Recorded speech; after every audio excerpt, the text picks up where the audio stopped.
क्या आपको भी समझ नहीं आ रहा कि आपके लिए कौन सा ऑनलाइन बिजनेस सही रहेगा?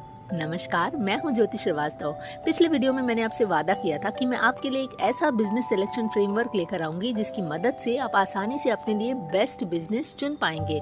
तो आज मैं लेकर आई हूं आपके लिए 5P बिजनेस सिलेक्शन फ्रेमवर्क। इस फ्रेमवर्क को आपको सिंपल 5 स्टेप को फॉलो करना है और आप अपना बिजनेस आसानी से चुन पाएंगे। तो चलिए बात करते हैं ये 5 स्टेप कौन कौन से हैं। सबसे पहला है P, प्रॉब्लम। सबसे पहले उस प्रॉब्लम को पहचानिए जिसे आप सॉल्व करना चाहते हैं, क्योंकि याद रखिए हर सक्सेसफुल बिजनेस किसी न किसी प्रॉब्लम का सलूशन देने के लिए ही बनाया जाता है। अब बात करते हैं दूसरे P की, वो है पैशन। अपने आप से पूछिए, क्या आप इस प्रॉब्लम का सलूशन देने में इंटरेस्टेड हैं? अगर इंटरेस्ट नहीं होगा तो कंसिस्टेंसी नहीं आएगी, और अगर कंसिस्टेंसी नहीं आएगी तो आप लंबे समय तक इस बिजनेस में टिक ही नहीं पाएंगे, और फिर ग्रो करना तो दूर की बात है।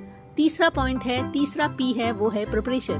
प्रिपरेशन का मतलब होता है उस प्रॉब्लम का सलूशन देने के लिए आपको कौन कौन सी स्किल सीखनी होगी।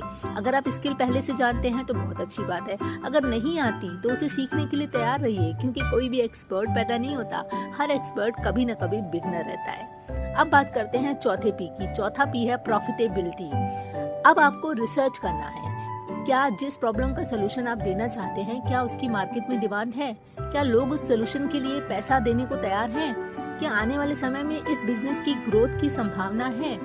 अगर इन सभी सवालों का जवाब हाँ है तो समझ लीजिए आप बिल्कुल सही डायरेक्शन में बढ़ रहे हैं। लेकिन सबसे ज्यादा इम्पोर्टेंट है 5वां P, वो है P फॉर परसिस्टेंस, यानी कि लगातार सीखते रहना, लगातार काम करते रहना, मुश्किल आने पर भी हार ना मानना, क्योंकि कोई भी बिजनेस ओवरनाइट सक्सेस नहीं बनता।